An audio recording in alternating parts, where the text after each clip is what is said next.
Well, welcome back. We are here at the City of David with AnaRina. AnaRina, thank you again for helping us with our time here.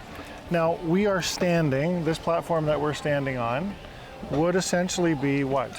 On top of what we believe is the palace of King David. So the rooftop of the palace. Exactly. Again, we didn't see something written, this is the palace of King David, but Right. according to all the things that we found, it's very clear that this was the governmental structure. Right. And most probably the place where David would have ruled from and where he would have built his palace. So if we are standing here on top of the rooftop of the palace. Yes, there's a story that comes to mind, isn't there? Exactly. Yes. If I can recall, there's a story that says in a certain time in the year when kings go out and fight, when wars happen, all the guys go and they fight, and the women come out and they come out to the roof and play. Okay. And why do we say that? Because Jeff, if you look down, you can see that we have the wall going down, First Temple period, and within this structure you can see a house is being built into the structure. This specific house is called the Beit Achiel, the house of Achiel. How do we know that? It was actually written. So, but again, now you can see if David was standing right here on the rooftop, he could have seen what is happening in other houses, and most probably in this vicinity is where that story took place. That story being the story of Bathsheba, where David got himself into a whole lot of trouble. And so you can see the perspective here that when he came out, he could actually see down onto, I guess, the rooftops of other houses that were built below, right? Correct. And again, the Bible coming alive in so many ways while we're standing here. Across from where we're standing, you can see on the houses over there, underneath the houses, are holes into the rock. Right. Now, those were the tombs. So all the tombs of the city were on that side of the Kidron Valley. Okay.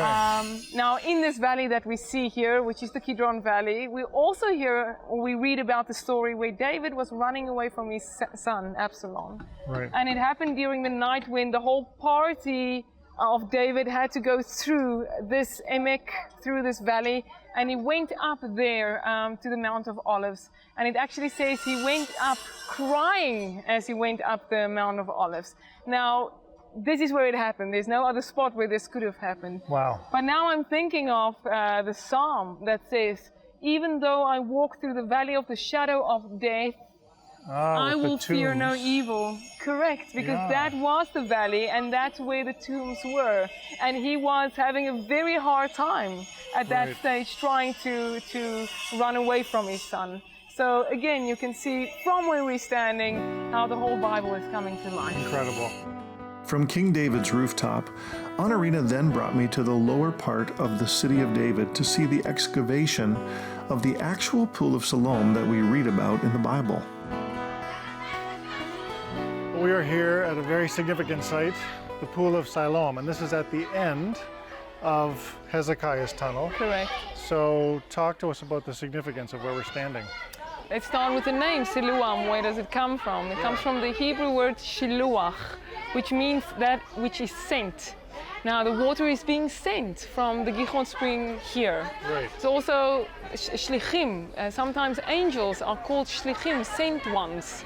So that's the root of the word. Okay. Now we're talking about the pool here, Second Temple period that you see here, but there's also remnants of the First Temple period, because we know from Hezekiah it ended up in the Shiluach pool as well. Right. How did it start, Jeff? The question is, how did we find it? And it's a wonderful story. Same thing that happens in our lives as well. We find something messy happens in your life and you have to start cleaning up. You have to go deeper, and suddenly you discover new things. Right. Now with us, a drainage pipe burst, and we had to start digging down to clean the mess up. But the archaeologists knew that this is a hotspot, this is an archaeological hotspot. So whatever we did, they came to check all the time. Right. And one day Eli Shukran was here and he heard the sound of metal on stone.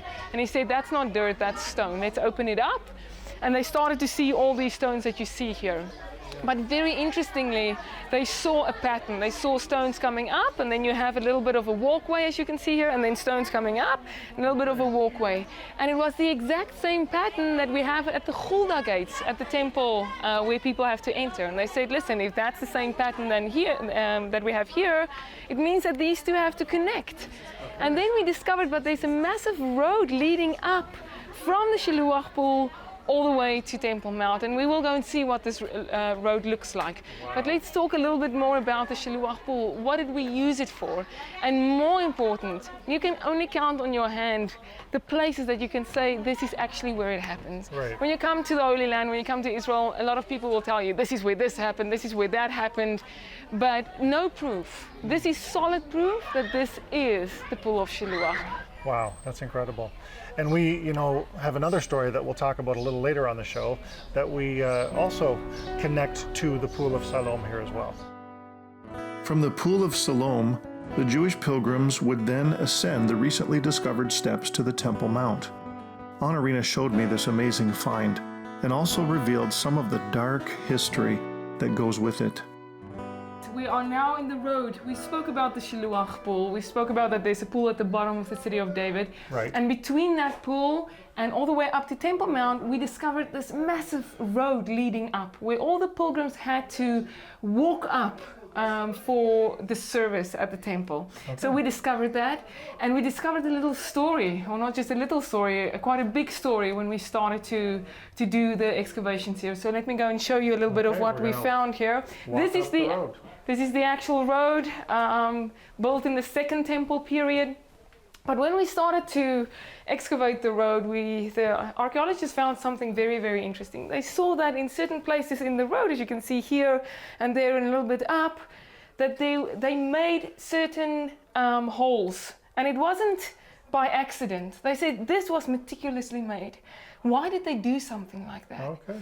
Now, as we said, sometimes we have to go back to the Bible or Jewish sources, some historic sources to figure out what's going on. Right. So in the Second Temple period, we went to Josephus Flavius, and he wrote actually about this.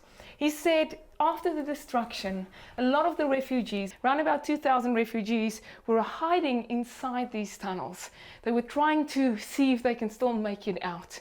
And when the Romans got wind of it, they broke the road in specific places, and for the first time this part of Josephus Flavius is coming to life when we found this. Okay. And you can see that we found intact cooking pots inside these tunnels, meaning that these people were trying to live it out and try to wait it out until they can escape. But the Romans heard about that. They threw fire in and they smoked the people out. And it's written that most of the people died already because of hunger, but those who came out, they smote with a sword. Okay. And also here we found a Roman sword as part of the whole story. So a bittersweet story. We're going to do the Aliyah, we're going to do the pilgrimage now, but remember when we go through the tunnel, this story of these people hiding out in the tunnels. Yeah, okay. We are ascending to Jerusalem. And now you can also feel, because it's not just a physical ascent, what you feel physically is also how you had to prepare yourself spiritually to go up. Right. So you can sort of feel it in your legs. Jerusalem is a city on a hill. It and is. People had to go up for the festivals. AnaRina, we're now underneath the road. This is the road. This correct. is the road. And we're in inside the drainage tunnel underneath. Correct. Wow. Okay. And this is where the people had to wait it out. Incredible. Quite an amazing feat as well. This whole construction, it was made in the last part of the Second Temple period by Herod. And you can see, I mean, they also have the rain drainage systems to drain the water, massive road. And we're speaking about a very, very wide road on which the pilgrims could travel. So hopefully within the next few years, Jeff, you can come back and you can actually walk the road itself. Now there is a prophecy about what you're doing here to uncover this road and to find these tunnels. What does that tell us? Correct, Jeff. This whole place is one big prophecy being fulfilled. The whole city. Yeah, the specific sure. one is in Isaiah where it says, build up the highway, remove the stones for my people to return. And we are literally tunneling out this road. We are removing the stones and opening up this pilgrim road again for people to come and walk it once Amazing. again. That's awesome. Right, here we go. Oh, End of the tunnel. Well, we made it. If I can do it, anybody can do it, right? I don't think I'm any worse for wear. No cuts, bruises. It's all good. So you guys need to come. If I can make it through there, I'm 6.5 feet tall. It's a little muggy, you know, a little narrow at spots, but it's doable. So come to the city of David. You need to come here.